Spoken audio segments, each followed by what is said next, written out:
President of the Republic of Moldova, President of the Academy, Honorata Assistenza. Thank you for inviting me to this seminar that is held in the context of the 25th anniversary of the independence of the Republic of Moldova. When starting to put this presentation together, I was surprised to see that I personally have been living most of this period of Moldovan independence here in the region and 9 years in the Republic of Moldova. And of these 9 years, 3 years were such that I almost daily or anyway several times a week had an opportunity and obligation to go to Transnistria. And when I came here, I realized that there are more bridges on the Nistru between the separatist region of Moldova and the mainland than between Romania and Moldova. I was surprised. I do not want to enter into the details, not even to all the high points of the activity of the OSCE mission, because all this is very well documented and the information is easily accessible to anybody.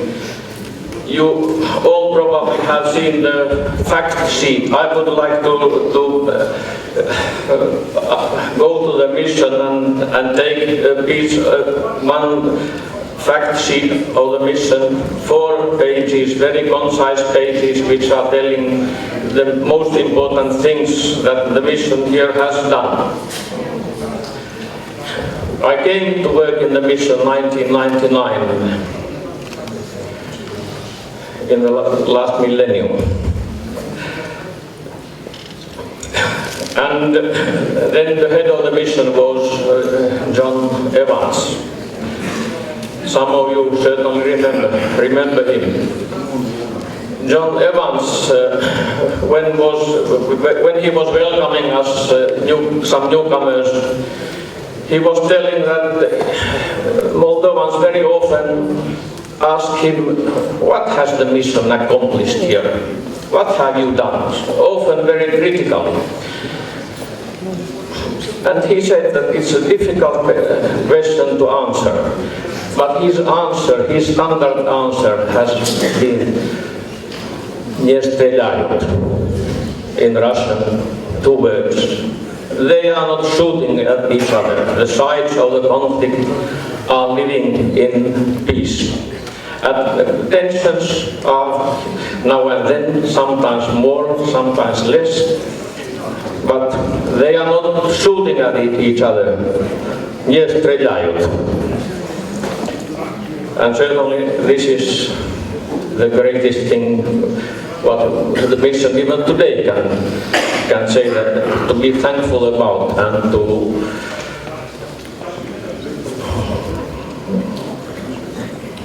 because if they were shooting, the life would be horrible.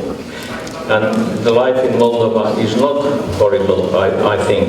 Difficult, many times. Horrible, not.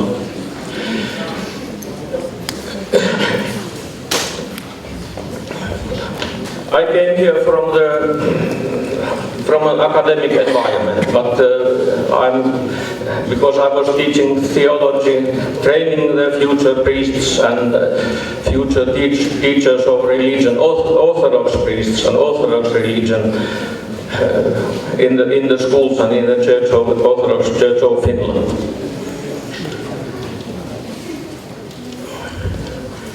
First time I came to Moldova with a group of my students, 1984, by train, Moscow, Kiev, Tiraspol, Bender, Ungen, and further to Romania, to visit the Romanian monasteries. Ungen, Moldova was a flourishing garden. Schengen was the strictest border I until this moment have experienced in my life. Everything what had a slightest scent, slightest odor of religion was confiscated from us. So we had nothing to give to our hosts in Romania, in the Romanian Orthodox Church, whom we visited. So I have some history with Moldova before coming here.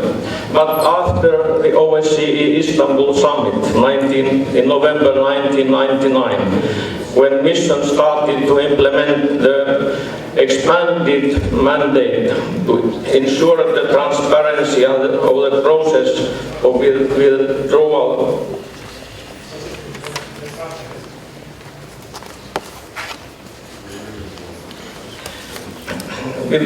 and destruction of the heavy arms and ammunition from Transnistria. Ambassador William Hill asked me to make use of my theological training and to find for him from the Bible the passage which speaks about how weapons are turned into some useful tools. And I found the verse from the prophet Micah, the verse that reads, "They," referring to the strong nations, "shall beat their swords into plowshares and their spears into pruning hooks." In Romanian, "Acelea neamuri puternice vor preface sabele lor în fiare de plug și lancile lor în cosoare." And this miracle I was able to witness here in Moldova 2000 and 2001, which was probably the most important, most pleasant period of the mission, when we saw that the tanks were cut into pieces and sent to be utilized as a scrap metal in the Moldovan steel factory in Ribnica, probably for the most part. And as the spokesperson of the mission, I had the pleasure and joy to inform how many trains, how many platforms, how many tanks had been cut in these last days and so on. We had in the mission very strong feeling and that we are doing what we are supposed to do, and we're proud of it. And we can say that this region became, in those years, somewhat more safe. Ambassador Hill had made a calculation that in Kolbasna there are ammunition equivalent of 2.5 Hiroshima bombs at that time. We could not, the mission could not continue to do the work to the end. Another 1 Hiroshima bomb still is there. And sorry to say, the weapons, when they get older, and particularly the ammunitions, when they get old, they do not get that dangerous. On the contrary, so there is a danger because of the erosion and natural processes, something gets wrong, and always there is the peril of the accident, which we would like to have eliminated. I left, I was 4 years in the mission, but in 2003 I left the region, but before that I thought that it's a good time to buy a car. I got a small little Volkswagen, but before leaving, so we went with the Ambassador Hill to the Ribnica steel mill, and to our surprise, somewhat surprise, we heard that in those days a big part of the production of the Ribnica steel mills has gone to European Union. And I could not help feeling that my little still new Volkswagen in its previous life had been a tank here there on Transnistria.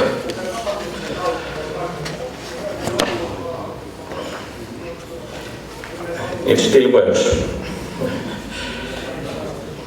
But the next year, I got a phone call from my ministry in Finland asking whether it would be possible for me to come here again, to Moldova, because there had arisen tensions in Transnistria, particularly in relation with the schools using the Romanian language, the Latin alphabet, the same language as everybody here speaks, but the schools using books with Latin alphabets, which according to the Transnistrian logics is a foreign language, and so foreign language schools, they have to follow a different rule, so they have to pay different taxes. That's something for which you have to really to pay. And the life of these schools, as you certainly remember, was made very difficult.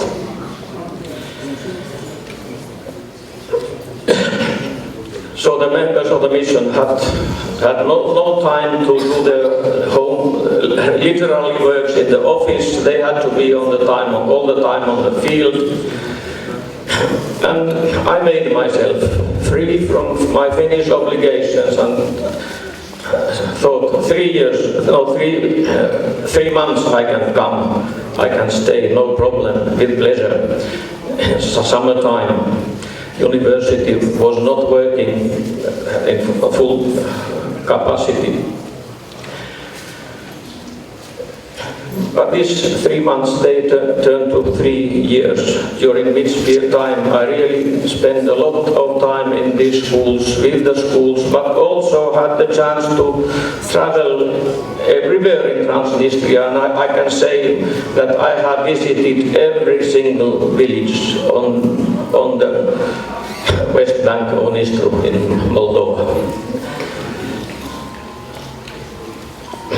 And those travels have taught me much and impressed me much, and I can about some of these things I want to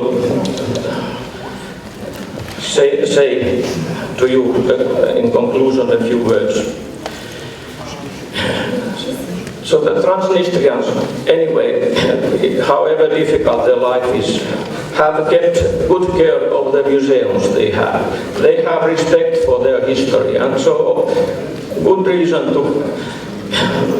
for this. There are so many things which really are amazing to find there.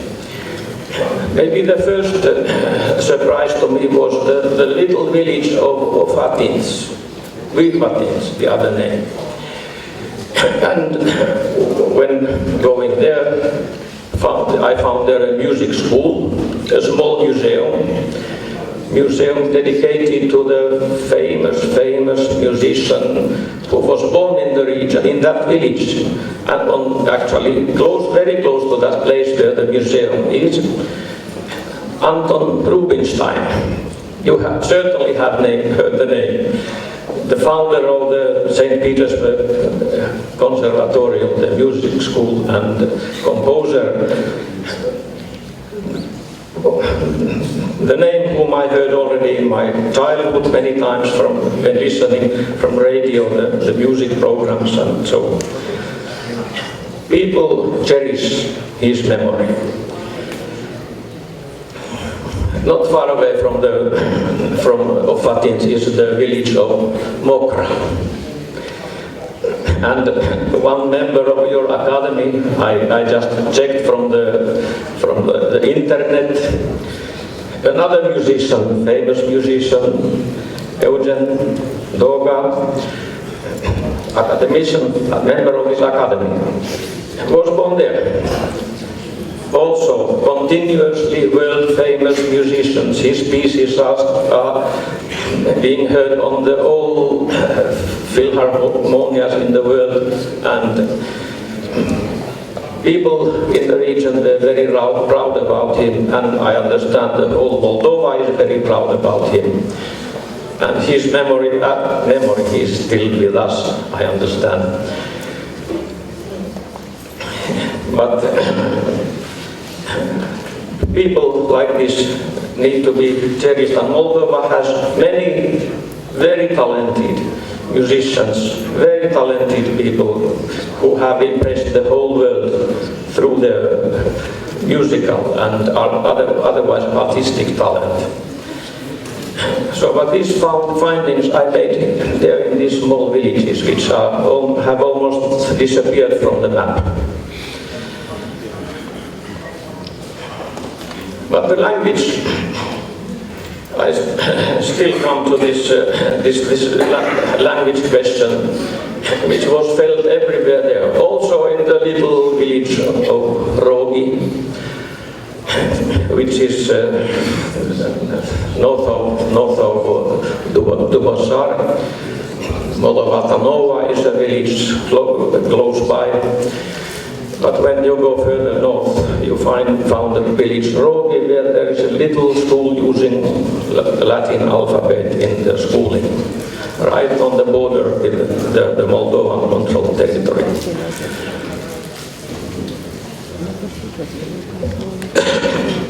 But what was amazing and amusing also, before entering the village, so there is a plate which tells the name of the locality. Rogi, Rogi, Rogi. 3 times. Identical writing. And of course, this I have seen in many other places, like Butor. So the headmaster of the Tiraspol school, when going home every evening, had to read probably Karagas, Karagas, Karagas. Same identical writing, but in 3 languages. So this is how Transnistria understood the 3 languages, and somehow demonically intelligent way. Because also the schools were supposed to use Moldovan language there in Cyrillic writing. And what happened? I mentioned already that I saw all these schools, I saw their textbooks and heard the complaints of the teachers that books are old, and also the new books which have been translated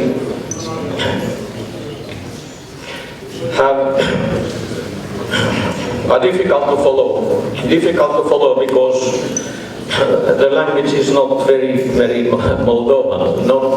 It's rather distant from the language people are used to. And when they finish their school and want to continue their studies in the university, at least then they notice that their education is not competitive. So they are often the first who remain out, and so cannot continue their education. So I came to the conclusion that these Moldovan schools using Cyrillic scripture really have become a very effective tool for Russification of the region. And I have heard that this really has happened. Because every parent wants to give to his or her child the best possible education, the best possible schooling. And that's why the Latin script, schools using the Latin script, they really have achieved remarkable results and high value. I would like to speak about many things, many people whose memory should be cherished. I came across, when thinking about what I say, this Suvorov, because he is the founder of Tiraspol. And somehow, with great sadness, I see that Suvorov is presented here in such a one-sided way. He probably was the greatest military genius, on the level of Alexander the Great, the Macedonian. But but he is here presented as the Russian warlord and nothing else. I come in from Finland, so that's why I want to mention him. I want to say that we are proud of Suvorov in Finland because his grandfather left from there. He was one of us, and he kept his own tradition, family tradition. The Finnish was the first language he spoke at his home. Did you know this? Suvorov, the great Russian general, speaking Finnish as his first language. Of course, he spoke 6 other languages also. Russia was his working language. Certainly, he was Russian citizen at that time. But we Finns are proud of him also in our way, and think that his personality should be described in a way that makes justice to his roots and to his career, the rest of his career outside the Russia. So I would like to speak about the monastery of Neams, which combines the Transnistria with Romania, but it would be too much. Another Russian who has done so much for the benefit and for the unification of people, also in Romanian side and in Moldovan side, everywhere. His name, his memory should be cherished, not just in one nationalistic way, but how he helped all the people who were living around him. And now Romania is very proud about this person. He was recently canonized also in Romania. And of course, the monastery of Neams in Romania is one of the key monasteries there and key points of the identity of the local people there. Thank you very much for listening to me opportunity. And I must still say that during the time I have spent here, I have come to love Moldova, and so the Moldovan hospitality always keeps surprising me. I thank you.